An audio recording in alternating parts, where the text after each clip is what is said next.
Alors la couleuvre noire, c'est l'histoire de Siro, 25 ans, qui a quitté le désert de la Tatacoa depuis 10 ans. Toute sa famille vit dans le désert depuis plusieurs générations. Et Siro est de retour quand il apprend que sa mère est mourante.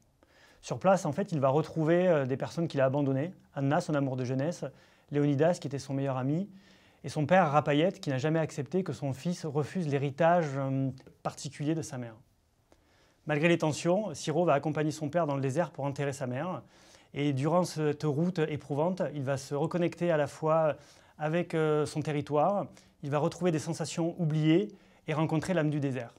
Et c'est tous ces éléments-là qui finalement vont amener Siro à prendre conscience que si les traces de son histoire familiale disparaissent, elles auront peut-être une incidence sur l'avenir de la Tatacoa.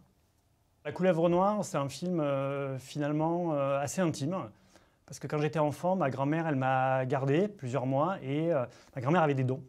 Et elle soignait des gens qui venaient de toute la France. Et finalement, durant ma petite enfance, j'ai été témoin de pratiques faites par ma grand-mère et de soins qu'elle pouvait apporter à des gens qui sortaient d'une médecine traditionnelle. Et j'ai pris conscience en grandissant que finalement, elle avait un rapport au monde qui était différent de beaucoup de gens. Et je crois que inconsciemment, ou finalement peut-être consciemment, elle a essayé de me montrer cette manière d'appréhender le monde. Et cette sensation, c'est quelque chose que j'ai retrouvé dans la Tatacoa, pour la première fois depuis des années. Mire, vea a la gente morir. Esto es lo que la guerra le hace a los hombres.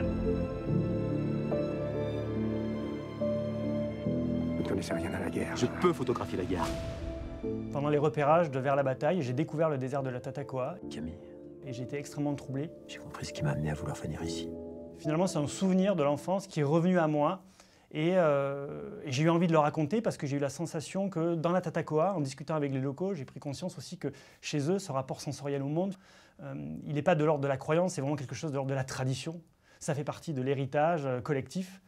Et j'ai eu la sensation que finalement, en les racontant, je pouvais pour la première fois raconter une part de mon histoire aussi. Peut-être que l'élément le plus important pour moi, c'est cette manière de filmer le désert. C'est-à-dire que je n'ai pas choisi le désert comme un simple décor, j'ai choisi le désert de la Tatacoa parce que pour moi, il est un personnage du film. Et pour moi, c'est capital de le filmer dans sa singularité, dans ce qu'il est, en faisant toujours attention de ne pas tomber dans une suresthétisation du lieu, parce que c'est un espace qui est déjà tellement particulier qu'il a cette force prégnante qui est immédiate. Et pour moi, filmer le désert, c'est aussi filmer les corps dans le désert. Très tôt, en fait, j'étais persuadé que le film se ferait qu'avec des non-professionnels. Je voulais vraiment filmer les visages et les corps des habitants de la Tatacoa. C'était presque un enjeu artistique dès le départ. Sauf que la réalité, finalement, m'a rattrapé. Et après plusieurs semaines en Colombie, avec les gens du territoire, je me suis rendu compte que c'était, pour certains, très difficile de porter la charge émotionnelle d'un personnage comme Siro ou même comme le personnage de Rapayet. Donc j'ai fait un pas de côté, c'est-à-dire que l'idée, c'est pas de basculer totalement chez les professionnels, mais c'est de trouver cet équilibre entre des non-professionnels qui seraient donc les habitants et les locaux de la Tatacoa, avec leur propre singularité, à laquelle je tiens vraiment, et des acteurs professionnels. Mais je cherche des gens qui portent en eux les traces de cet héritage ou cette manière de vivre dans le désert. Ce qui n'est pas simple, là, évidemment, c'est compliqué, parce qu'il y a des histoires d'accent, il y a des histoires de corps, en fait. C'est des gens qui grandissent dans le désert, donc forcément, vivre dans un désert, il y a quelque chose d'éprouvant qu'on doit ressentir. Mais filmer les corps dans le désert, c'est filmer par exemple le déséquilibre de Siro. Et pour ça, j'ai envie de travailler de contraste, c'est-à-dire dans un rapport de focal limité. J'aime plutôt l'idée de me dire qu'on va utiliser des plans larges pour filmer un corps en déséquilibre dans le territoire, et que très vite, on va passer sur des valeurs serrées, en ayant très peu d'intermédiaires. En fait, marquer les contrastes. Les intermédiaires ne m'intéressent pas. C'est être vraiment dans ce rapport de corps dans le territoire ou dans ces visages, avec leurs émotions, leurs sensations, parce que j'adorerais que le spectateur puisse ressentir finalement et vivre cette traversée dans le désert. Alors le film s'appelle La couleuvre noire. En fait, il y a des années, il y avait beaucoup de couleuvres noires dans le désert de la Tatacoa et aujourd'hui elles sont en voie d'extinction. J'ai décidé d'utiliser les couleuvres noires pour raconter finalement l'héritage et l'âme du désert.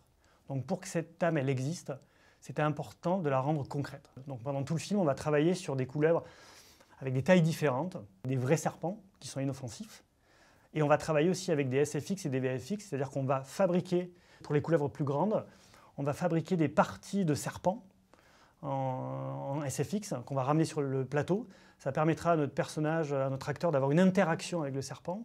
Et à l'aide d'effets visuels en post-production, on va ramener les brillances sur les écailles, le corps du serpent qui palpite, on va recréer les parties du serpent qui n'existent pas, pouvoir rajouter du mouvement. Enfin, voilà, pour moi, c'est très très important qu'il y ait une interaction Donc on ne travaille pas avec que de la 3D, mais qu'on puisse, voilà, sur le plateau, finalement, créer les étreintes, fabriquer cette interaction entre le personnage principal et la couleuvre, dans le but d'incarner, finalement, de manière concrète, l'héritage du territoire. Dans mon idée de la mise en scène, il y a cette notion que j'aime appeler perturber le réel, en fait. C'est-à-dire que l'idée, c'est de faire surgir une forme d'onirisme, mais sans jamais tomber dans le fantastique. Ce n'est pas du tout un film fantastique. L'idée, c'est de flirter vraiment avec ces notions-là, sans jamais y tomber.